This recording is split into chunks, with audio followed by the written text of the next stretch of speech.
Just minutes later, a flight attendant told him to get up and move to the back. She didn't ask any questions or give any explanations, but she had no idea who he really was. 4 minutes later, our career was over. Before we start the story, let us know where in the world you're watching from today, and don't forget to like, subscribe, and click the bell icon. He sat quietly in seat 1C and put his black leather briefcase under the seat in front of him.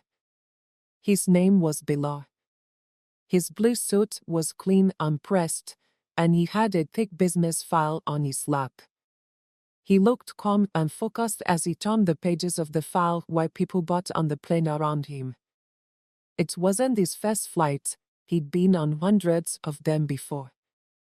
But this one felt important, not because of where he was going, but because of what he had to say when he got there. His company had just closed a huge deal overseas, and he had to meet with board members the next day. Nothing went wrong until she stopped in front of him. She was a flight attendant, and her name was Madison. She didn't smile. Instead, she tensely looked Biddle up and down quickly. "Sir," she said, her tone already tense, "may I see your boarding pass?" Bill looked up from his file, surprised, but he didn't argue. He reached into his jacket pocket and handed her the pass, and Madison stared at it, then at him, then at the seat, as if trying to connect a dot. "This is for seat 1C, she said slowly, as if she were talking to a child. "This is a first-class seat." "I know," Bilal replied simply. Madison's lips tightened as she asked, "Are you sure this is your seat?" "First class is only for premium passengers." A few heads turned slightly. No one spoke, but it was clear they were listening. Bilal didn't raise his voice. He stayed still and said, "That's my seat, I booked it a week ago."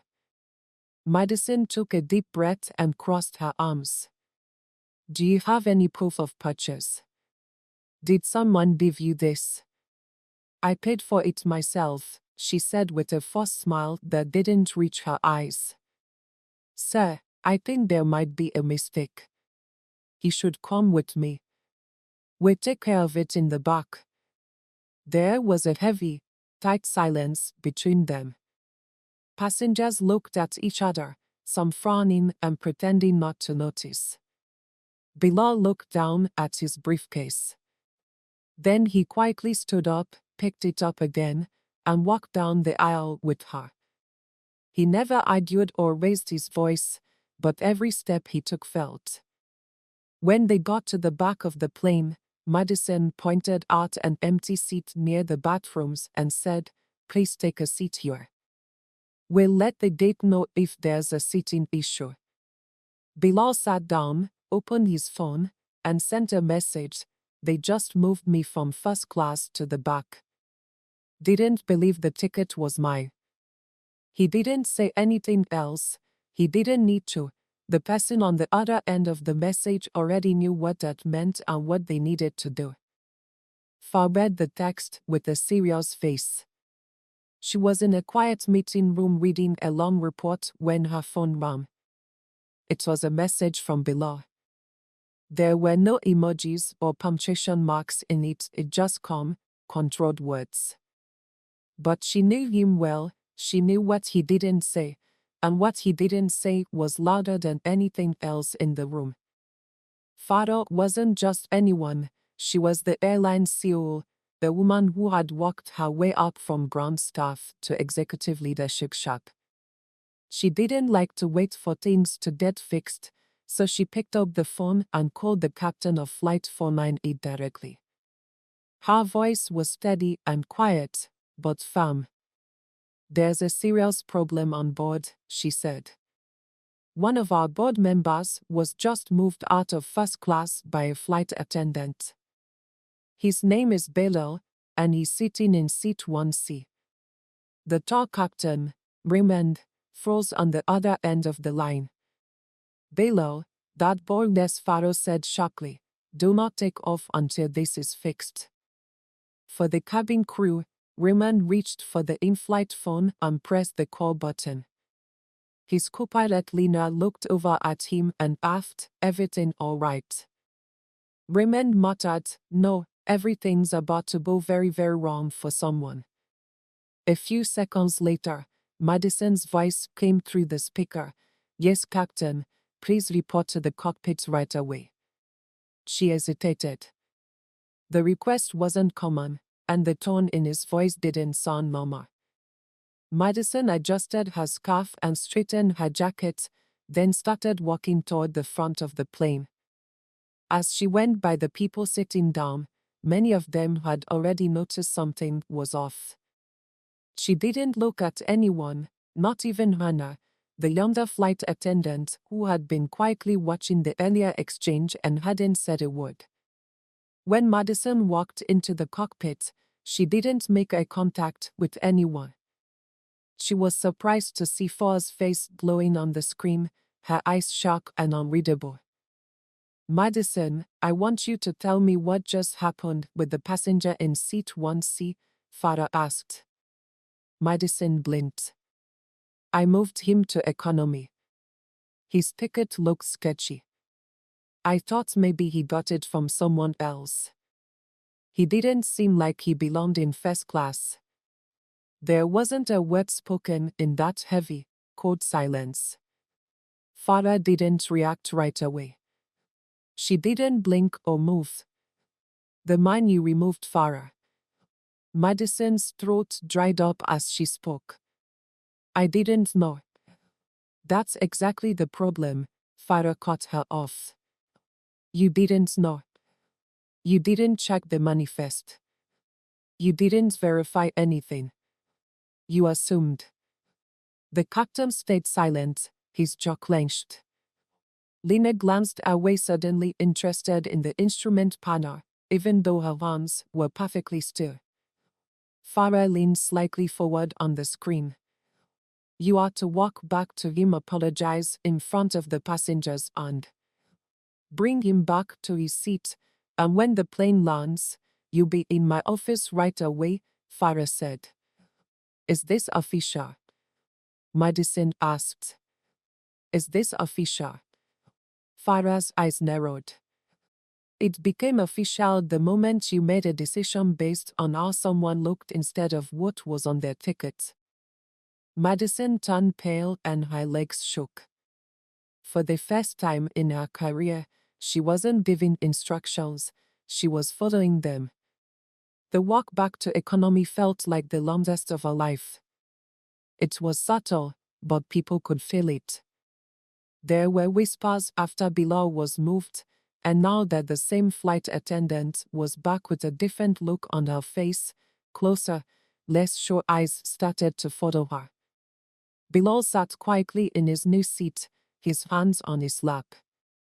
He hadn't moved since sending the message, and he didn't look angry or shaken, but his silence had weight. When Madison got to his row, she stopped, took a breath, and knelt down a bit to talk to him at eye level. "Sir," she began. "There was a misunderstanding," Bilal said again, looking at her face. "A misunderstanding?" Madison quickly replied, "Yes, I made a mistake. I didn't mean to." "You didn't mean to question my seat," Bilal said softly, "or you didn't mean to question why someone like me was sitting there." The people around them became quiet. Some leaned back to pretend not to listen, while others didn't even try to hide it. Madison opened her mouth, but nothing came out. Bilal slowly stood up, picked up his briefcase, and looked directly at her. "Let's go," he said calmly. The walk back up the aisle was silent, every step echoed louder than the last. As Bilal approached, first-class passengers turned to look. Some shifted in their seats to look like they were focused on their screens. A woman in seat 2A looked down at her shoes. A man near the front cleared his throat awkwardly.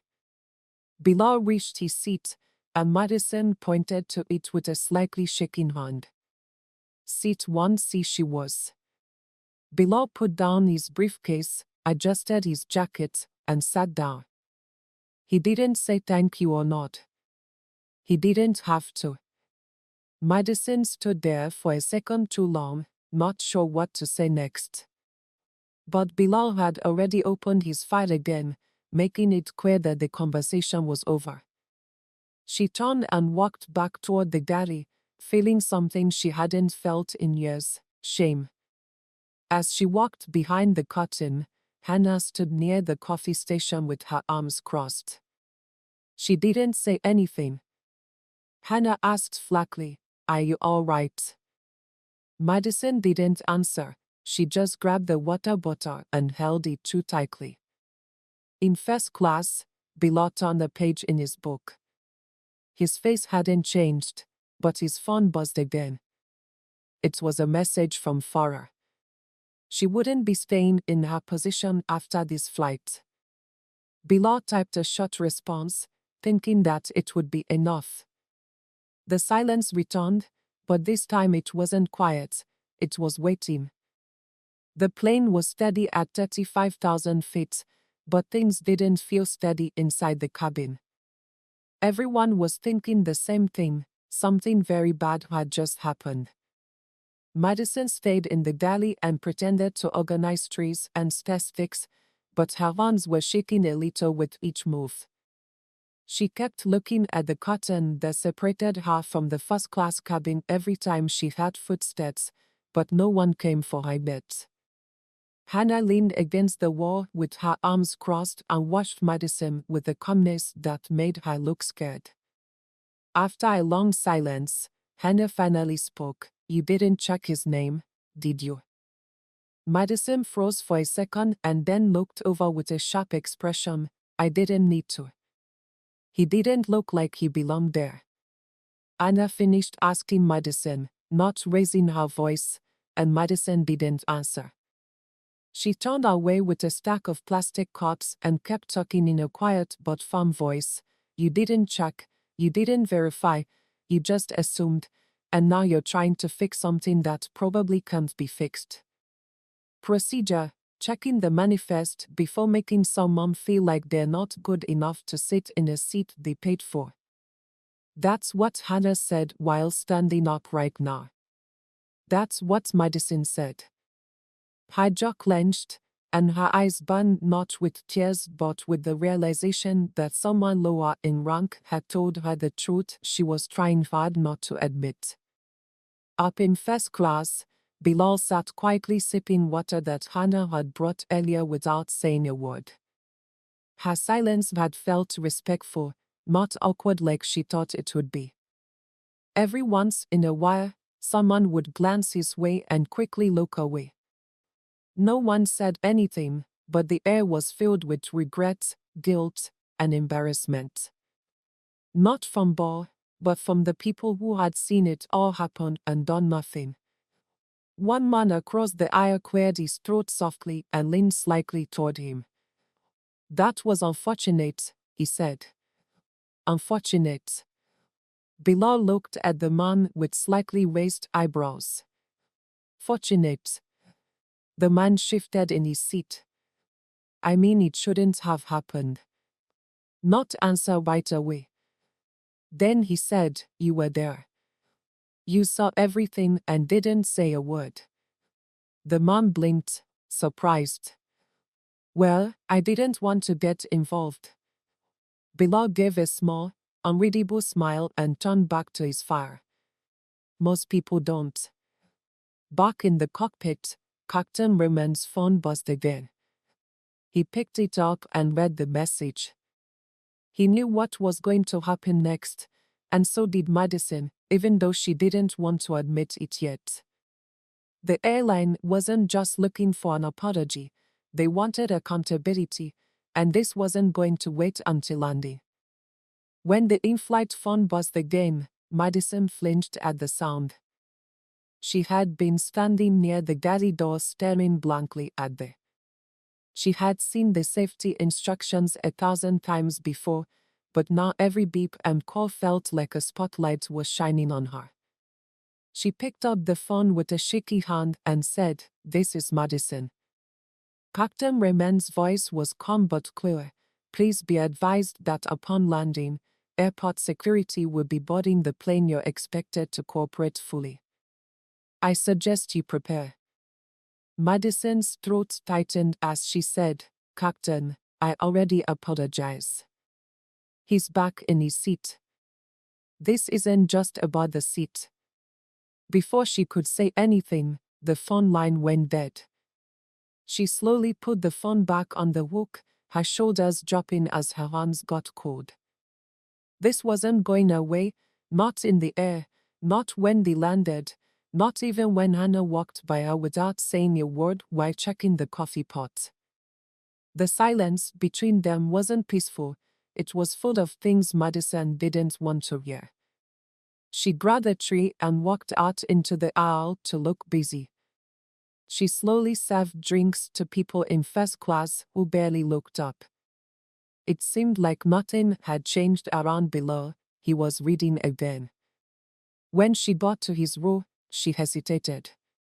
He didn't look up, he was reading again. She forced her voice out, "Would you like something to drink? Sparkling water or juice?" Below turned the page slowly and then looked up at her. "You didn't ask me that before," he said evenly. "Excuse me." Madison blinked. "When I first sat here," he continued, "you didn't offer me anything, you didn't even greet me, you only asked if I was in." She stood with her mouth open and her tray in her hand, ready to say, "I'll take a juice." Bilal said calmly, as if it were a normal request. Madison quickly nodded and walked back toward the galley, holding her tray tight as she did so. Her mind was racing, and nothing felt normal anymore. She carefully poured the juice into the glass, being careful not to spill it, and returned to his seat with a stiff smile. "Here you go, sir," she said, placing the glass down gently. "Thank you," Bilal said in a steady voice. Then he stopped and looked her straight in the eyes. "My boss about you." The words hit her harder than she thought they would. She clenched her teeth and whispered, "I see." He took a sip of the juice and kept eye contact with her. "I guess we'll see what happens when we land," he said quietly. Madison turned away without saying another word and walked away, each step heavier than the last. For the first time in her years of flying, she didn't feel in control of the air. She felt like the air was watching her, judging her, and getting ready to close in. Madison returned to the galley, her hands shaking. As she set the tray down, her uniform suddenly felt too tight, and her collar was itching against her skin. She stared at her reflection in the metal cabinet door. Her neat hair and crisp blazer looked the same, but everything underneath had changed. She had made a big mistake, and now the plane felt smaller and the walls felt closer. Anna watched her in silence. She didn't say anything, but her expression said it all. Madison didn't bother pretending this time. She leaned against the counter with her arms crossed and tried to calm down. After a long pause, Hannah asked, "Are you really sweating this?" Madison looked at her sharply and said, "Don't start." Hannah replied in a calm voice, "Just saying it's not every day someone gets moved and then is escorted back by the same person who moved them." Madison didn't respond. "You embarrassed him," Hannah said in front of everyone, "and now you're wondering why it's not over yet." "I already said I was sorry," Madison muttered. "But were you?" Hannah asked. "Or were you just scared?" Madison's mouth opened, but she didn't say anything. She wasn't used to being questioned. She was used to giving orders and being in charge, not standing there listening to a junior crew member who had seen everything happen tell her the truth. "You didn't check anyone else's ticket," Hannah said as she stepped closer. Just his. That's not a misunderstanding. That's a choice. You don't know what it's like to make decisions based on assumptions, Madison snapped. Anna cut her off. I think we all know what that's like. The only difference is that you did it out loud and in public. There was a long pause between them. Madison turned away, trying to find something else to do, but nothing could take her mind off the weight in her chest. In the front of the plane, Bilal stayed still, his posture calm but his thoughts focused. People hadn't stopped looking. Not just because of what had happened but because of the change that happened after the power change. There was a change in his presence. The way he walked back to seat 1C, not with pride but with calm control. His phone rang again. Farah's security team confirmed. Instructions are clear. Bilal looked at the message for a moment, then locked the screen and leaned back. He didn't need to respond. There was nothing else to say. Everything was already in motion, and Madison knew it too. She could feel it every second of the way. The clock was ticking, and soon the seatbelt sign would go off. When the plane hit the ground, reality would follow. The hum of the plane filled the silence that now filled the whole cabin. Outside, clouds floated by the windows, but inside, everything had changed. First class was no longer just a place to relax, it was the center of attention for everyone. No one was watching movies or talking, they sat quietly pretending to be focused on seat menus and safety.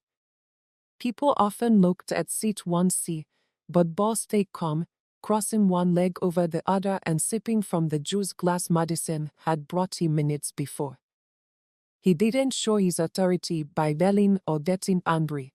Instead, he was quiet and confident, which scared people more than anger ever could. He took a quick look at the older man across the aisle, the same one who had tried to talk to him earlier, but this time he avoided a contact by pretending to study the seatbelt instructions for the third time. Bo wanted to see honesty, not guilt.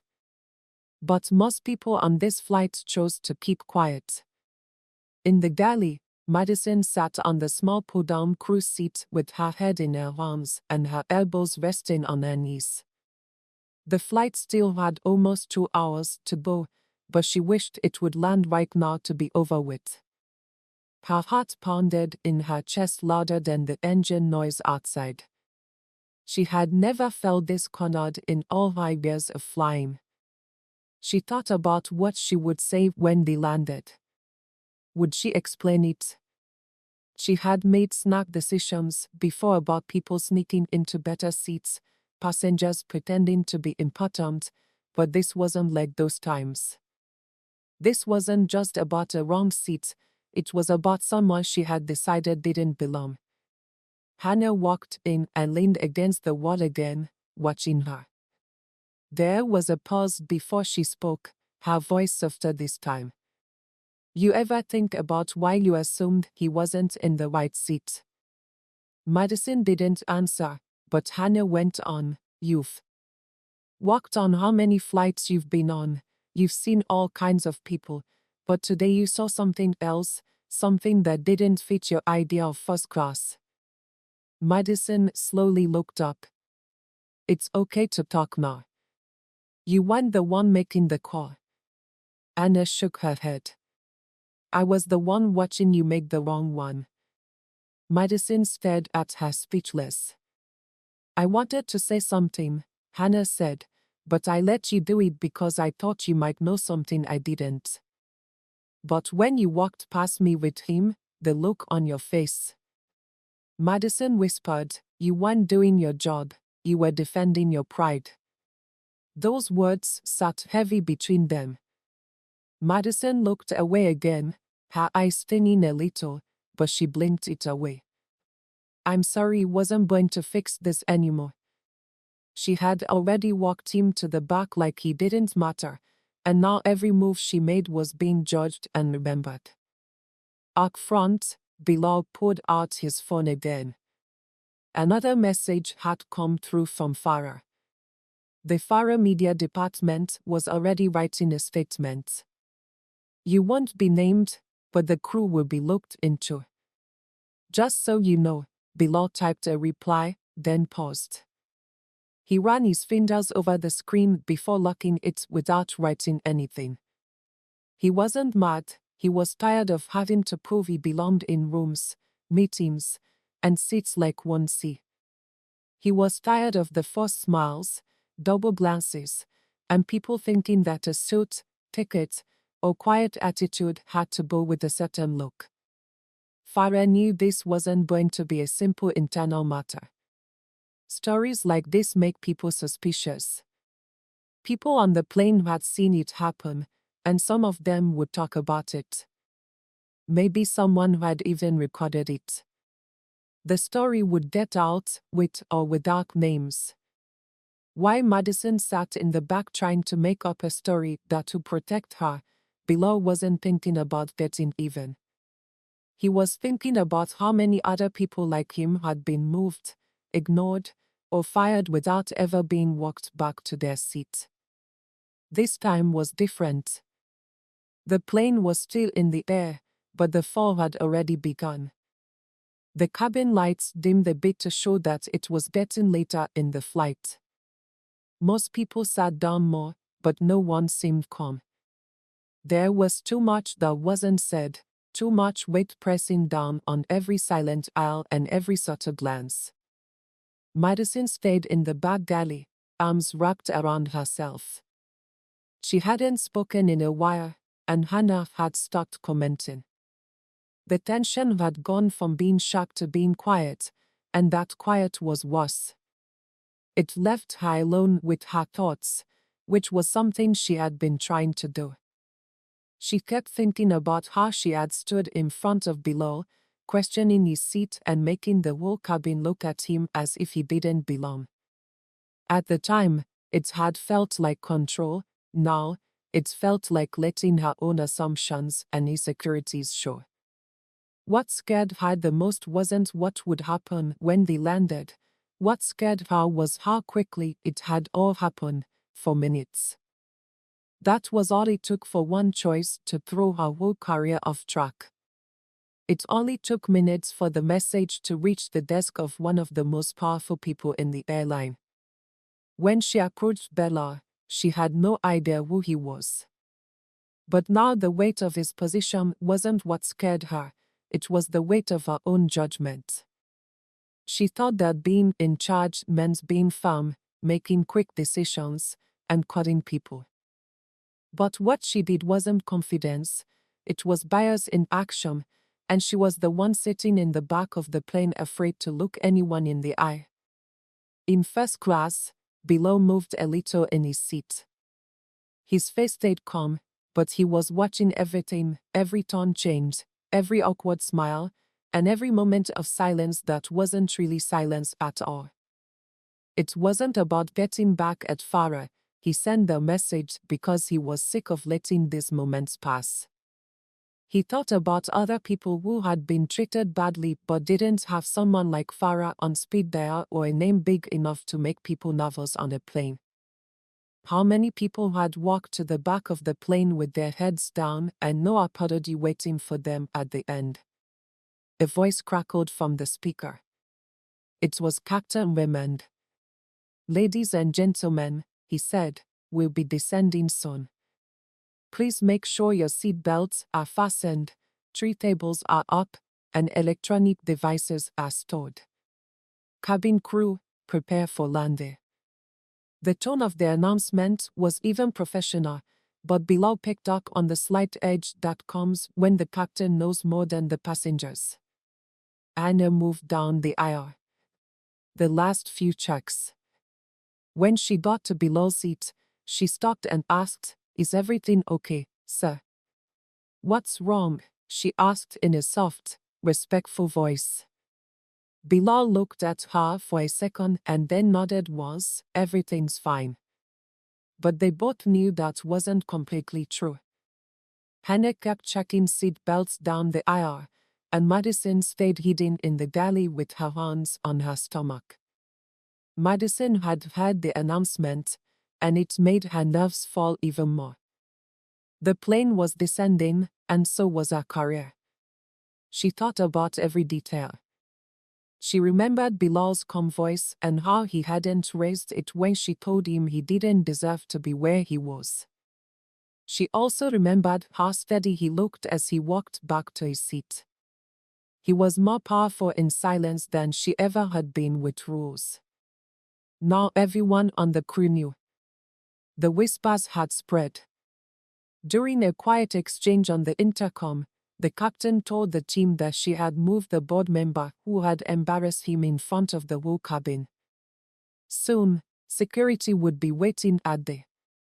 There was an officer at the door, and as her name was called, people turned their heads again, not to give her instructions or help, but to watch her get walked off the plane like a passenger with no return flight. It wasn't just about losing her job, it was about being seen for who she really was, the version of herself she had never wanted anyone to see. And Bilal didn't have to say a word, his silence said more than her apology could have. The city lights below flickered dimly as the plane took off. As the sky got darker, the seatbelt sign went off inside the cabin, bringing with it a final wave of tension that no one could ignore. There was none of the usual end-of-flight chatter, no clinking glasses or casual laughs, just quiet eyes forward and loud thoughts. Bilal sat still, his body straight, and his eyes focused on the small window next to him. He could see the plane's wind cutting through the air and the faint shimmer of runway lights ahead, but he wasn't watching the landing. He was thinking about the first few minutes off.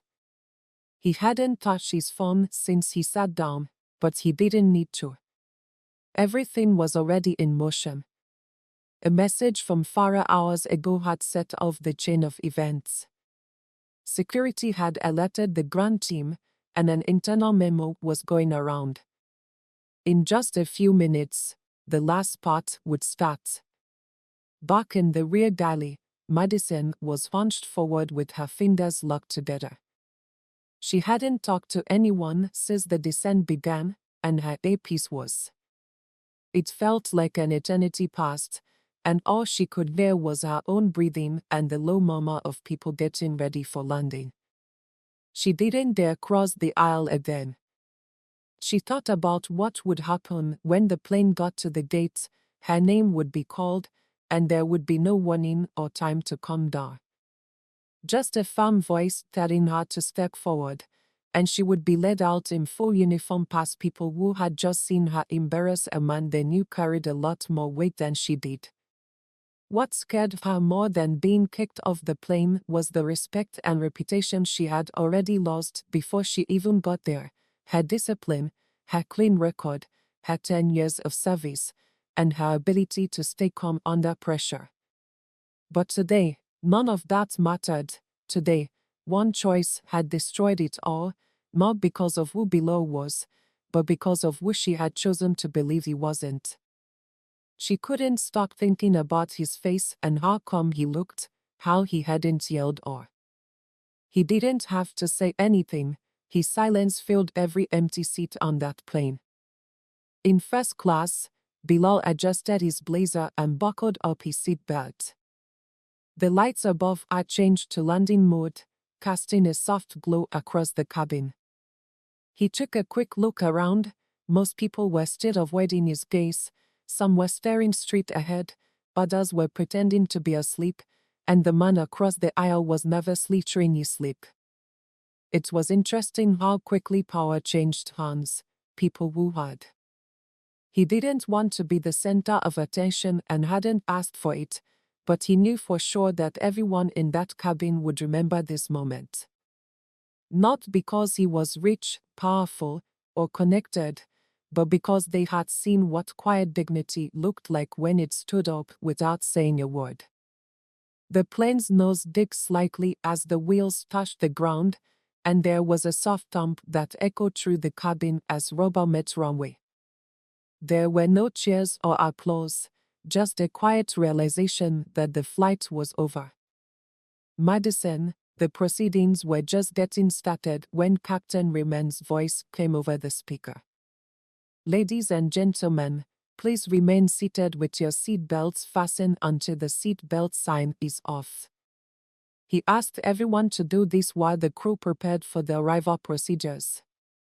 In the cockpit, Raymond put down the microphone and rubbed his forehead.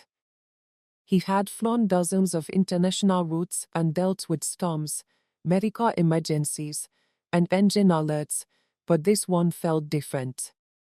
He looked over at Lena, who had been quiet the whole descent. Farah's last message came in just before touchdown. Brown security is at the gate. Please inform cabin crew. Raymond picked up the intercom and gave the final crew instructions. He didn't say Madison's name, he didn't have to, everyone knew. Back in the galley, Madison slowly stood up. Her knees were stiff and her mouth was dry. She reached for a bottle of water but stopped halfway through. What was the point? There was no fixing it now. She smoothed out her blazer. When the door to the cabin opened, she got her first look at what was waiting outside, a tall man in a security uniform. He looked straight ahead, calm and professional. Then he said, "Flight Attendant Madison Clark." Everyone turned their heads. It was the moment she had been waiting for, and she had nowhere to hide. Madison stood frozen in the aisle, her hands clenched so tightly that her knuckles turned white. She didn't answer right away, her mouth felt dry, and her heart was pounding in her ears. Passengers' gasps and whistles were drowned out by her gaze. The security officer spoke up, his voice firm but not hostile. "Miss Clark, you are being asked to leave the aircraft immediately for questioning by airline operations." The plane seemed to quiet down, no one spoke or moved. Every passenger's eyes followed her like a spotlight that got hotter with each second. People who had smiled when she walked by with drinks now looked away as if they weren't seeing her. Madison straightened her shoulders and forced herself to breathe. She looked to her right and saw Baylor still sitting in one seat, still calm, still watching, not smug, not smiling, just present. She looked at him for a fraction of a second longer than she meant to. It was the first honest moment she'd had in hours. She quickly looked away and gave the officer a stiff "yes" a calm nod. Her voice was small, and she hated how small it sounded. She walked slowly down the aisle, which she had confidently patrolled for years, handing out food and orders and being issued of authority. But today, the walk felt longer than the whole flight. She could feel people shifting in their seats, sneaking looks at her face, some whispering quietly behind her back, and others silently judging. As she passed the last row of first class, she looked at Hannah, who was standing near the galley. Hannah didn't say anything, and her face didn't show sympathy. Madison kept walking step by step through the curtain, past business class and into economy. Each step reminded her of the time she'd walked ball in the opposite direction, along the same path but with everything turned around. Back then, her posture was firm and her voice was calm. She thought she was doing her job, keeping order and keeping things out of first class that she didn't think belonged there. Now, she was the one being taken away. When she reached there, the security guard moved aside to let her leave fast, and as soon as she stepped onto the jet bridge, the air changed, it became colder and harsher. A second officer was waiting outside, and behind him stood Mira, head of internal flight operations, with her legs pressed together in a firm line and a clipboard in her hand. "Madison," she said without warmth, please come with me. Madison followed in silence, her shoes creaking against the floor. No one spoke as they entered the side hallway usually reserved for crew and staff. They passed other uniformed personnel who looked away quickly, avoiding eye contact. No one wanted to be the one caught staring at the fallout inside the small meeting room. A chair was pulled out for her. She sat down slowly, her back stiff, her fingers fidgeting in her lock mirror. Placed her clipboard on the table, sat down across from her, and folded her hands. Do you know why you're here? She asked calmly, and Madison nodded. I slightly moved the passenger who wasn't supposed to be moved, which made Mira raise an eyebrow. Let's not soften it, she said. You removed the paying passenger from their assigned seat in first class without verifying their information. You questioned the validity of their ticket. You assumed something was wrong even though there was no evidence. You thought that's exactly the issue, Mira said, raising her voice. You made a judgment and you were wrong. Not only was that man allowed to be in that seat, he sits on the board of this. You shouldn't have to know someone's title to treat them with basic respect.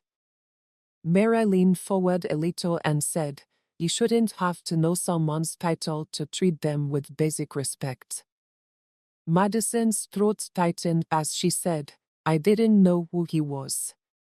Mira went on, this wasn't a private mistake. You made it in public. You humiliated a man in front of a full cabin. You moved him based on nothing more than your assumption that he didn't fit your idea of who should be in first class. I didn't mean. Mira's tone changed to a sharp one. Your instinct is not a rulebook. Your instinct today was bias. There was silence in the room again as Madison sat still. She wanted to defend herself, say something to shift the blame to stress, routine, or pressure, but she didn't know what to say. Mira opened a folder on the table and pulled out a printed document that said, you are being placed on immediate unpaid suspension. A formal review will be conducted, and the board will decide. You'll be told in writing within 48 hours if your job is permanently terminated. Madison didn't move, argue, or plead. All she could do was nod. Mira stood up. Someone will escort you to the staff exit. You are not to access any secure crew areas until further notice. You are not to discuss this incident with any staff or media. If contacted, you are to refer inquiries to legal. Another officer came in and pointed toward the hallway. Madison slowly stood up. As she walked out of the room, the weight of everything hit her. Crashing down, not just the flight, the investigation, or the man she had wronged, but also the truth about herself and the fact that the life she had built at 35,000 feet had come crashing down before the wheels even touched the ground. As passengers got off the plane, carrying their bags and memories of what they had just seen, the sun was setting low behind the airport terminal. For some, it had been just a strange, uncomfortable flight, but for others, it had shaken something deeper. Most didn't say a word as they walked away. Walked past seat 1C, where Bilal was still sitting as instructed. He didn't rush to get up, he didn't need to, he'd been patient the whole flight and now he was in charge of the time. The captain had asked him to stay seated until the private escorts from the executive team arrived. A black car was waiting just beyond the gate. The airline wasn't taking any chances anymore. As the last passenger got off, a soft knock came from the open cabin door. A woman in a sleek navy suit walked in. Her hair was pulled back, and her face was serious. As Amina, the chief of client relations sent directly by Farah, walked up to Bilal and said, "My name is Amina, and I'm here to take you to the lounge. Everything is set up." Bilal stood up, buttoned his jacket, and said, "Thank you." As he followed Amina off the plane, The empty seats seemed louder than when they were full. Each row reminded him of how the flight had started, and how assumptions had spoken louder than facts. Outside, the terminal was busy, but below was taken through a private side hallway. They walked through a frosted glass door into a warm, quiet room with leather chairs, soft lighting, and a big window that looked out over the tarmac. Farah stood near the window with her arms folded, making it impossible to read her face. Bilal walked in and looked at her. She didn't say anything right away. Instead, she gave him a small nod of respect and asked, "Are you okay?" "I've been through worse," she finally asked. Ball answered calmly, "Thank you." Farah then pointed to the seat across from her. Farah picked up a tablet from the table next to her and asked, "What's the plan?" Bilal took the seat, leaned forward a little, and rested his elbows on the armrest. "What's the plan?" Farah asked. "Internal reviews are already underway. Madison has been suspended. She's aware that the decision is likely to be permanent. All cabin crew will go through new buyers training, and the incident has sparked a larger investigation into how complaints are handled and how passengers are treated." Bilal nodded slowly while listening but not responding. "It wasn't just about you," Farah said, "and I think you know that. This has probably happened before, with different faces and uniforms telling the same story." He looked into her eyes too many times to count. "That's why we're not just dealing with this privately," she said firmly. "There will be a policy change, a public statement, anonymous reporting tools for crew buyers, and review panels for passenger complaints. It won't fix everything, but it's a start." Ball was quiet for a moment, then he asked, "And the apology?" "She asked me to write a FA."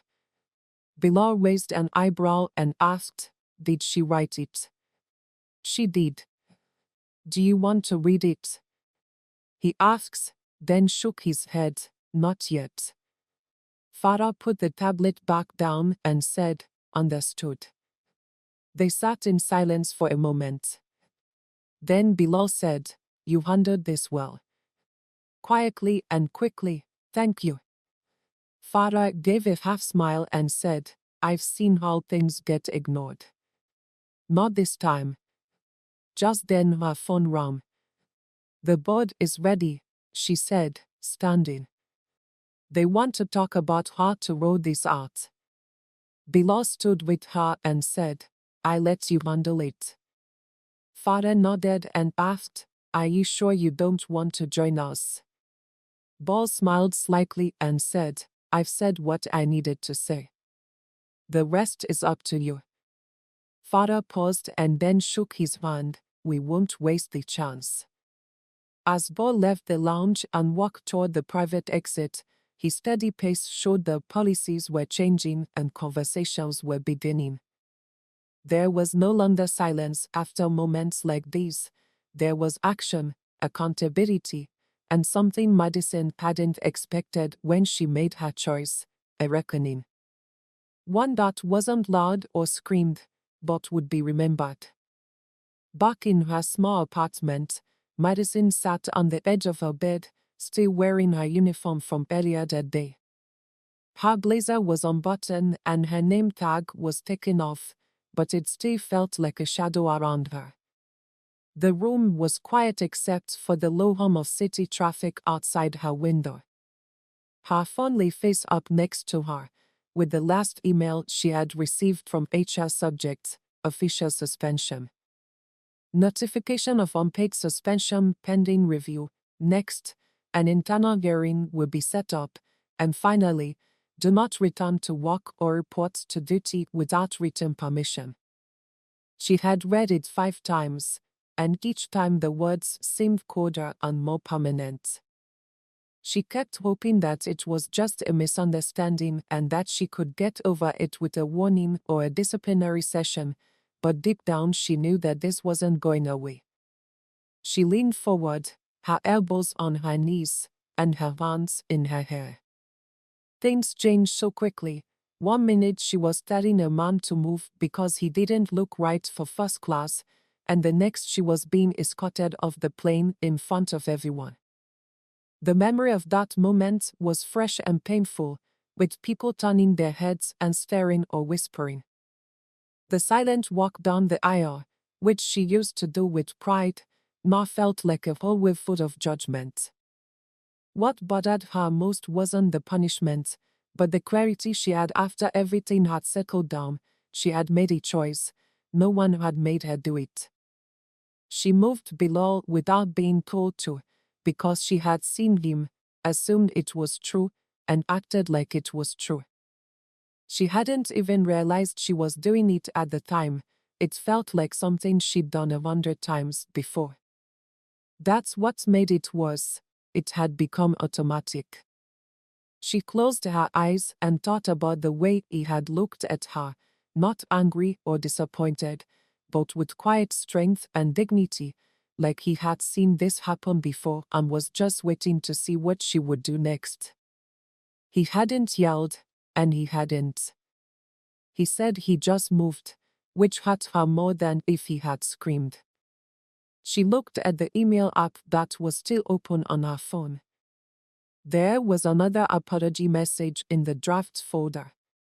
She had written it 2 hours ago and praised it 6 times. Each time, she deleted and rewrote parts of it because she didn't know how to make it seem sincere when so much damage had already been done. She picked up the phone again and tapped a send button. The screen showed that the message had been sent, but she didn't feel better. She didn't expect a response, and to be honest, she didn't think she deserved one, but she had to say it. She got up, walked to the window, and stared out into the late-night city. Traffic was normal, with people walking and cars honking, and the lights were changing. But inside her world, she felt like she was waiting for something that might never come, a second chance. Not at her job, not even at the airline, but with herself. This incident had made her question something she had never before, her own bias, her own pride, and a habit of deciding who belonged. It wasn't about Bilal anymore, it was about the mirror she had to face. What she saw wasn't easy to live with, but maybe it was the start of something different. Maybe this time she wouldn't act like it was just a bad day or an instance of miscommunication. Maybe this time she'd learn. And if she ever went back to a plane, it would be as someone who didn't just wear the uniform but knew the responsibility that came with it. In a quiet corner office, Ball sat across from Farah again, but this time he wasn't a victim of someone else's mistake, he was a voice at the center of change. It had only been a few days since the flight, but the effects of what happened had already started to affect the airline as a whole. Farah's desk was clear, and her tablet was open with reports, employee statements, and drafts of new internal policies. The window behind her gave her a clear view of the runway, and in the distance she could see planes taking off and landing on the grass. But this meeting wasn't about planning or logistics, it was about what would happen next. Bilal leaned back in his chair a little as Farah talked about what the company had done. The incident had been recorded and would be looked over by the Oversight Committee, she said. HR had finished talking to crew and passengers, and the executive board had voted yesterday to make permanent changes. She turned the tablet toward him and said that all staff, including ground agents, would have to go through annual bias training. Flight attendants will not be able to move passengers from their assigned seats without first getting permission from the lead crew and digitally verifying the information in the passenger manifest. There will also be an internal panel for reviewing cases of discrimination-related staff misconduct, led by members of more than one department and not just management. Bilal looked over the list in silence. It wasn't just empty words or PR stunts. These were real system barriers put in place to protect people from what he had done. Since the story spread, Father said, other passengers have reached out to him privately. Some told quiet stories of being judged, talked to differently, or made to feel less than. They never complained, and most of them just let it go. You gave them the chance to speak up. Bilal looked down at the polished edge of the table and said, I didn't do anything. You didn't have to. Farah replied, your silence in that moment said more than anger ever could. He let out a slow breath. It shouldn't take someone like me to make things better, she said, and that we would make sure it didn't happen again. She tapped the screen again and a new email appeared. It was from Madison and was sent this morning, she said. Bilal didn't ask to see it, he only asked, did she take responsibility? Farah nodded her head fully. She said she had to be alone with herself for a while before she really got it. She's not asking to keep her job, she just wanted you to know she finally saw what she did. Bilal was quiet, and his hands rested on the armrest, fingers gently resting on the surface. I'm not interested in revenge or apologies just to clean things up, he said. I want to know that someone like her will never get to walk onto a plane again unless she's changed, Farah agreed. And the system that let her believe she was untouchable that's been taken apart piece by piece. The door opened a little, and Amina walked in with 2 papers. Board needs a final signature on the policy update, she said. Do you want to be the one to sign it? Farah looked at Bilal. Do you want to be the one to sign it? As he wrote his name on the bottom of the new policy, he did so without hesitation. You know, Farah said softly, Madison helped this airline move forward. She pointed out the flaw we were too happy to ignore. Bilal gave a small smirk. Funny are the people who try to keep you out and are forcing the doors open. He stood up, buttoned his jacket again, and shook Farah's hand. Thank you for listening, he said.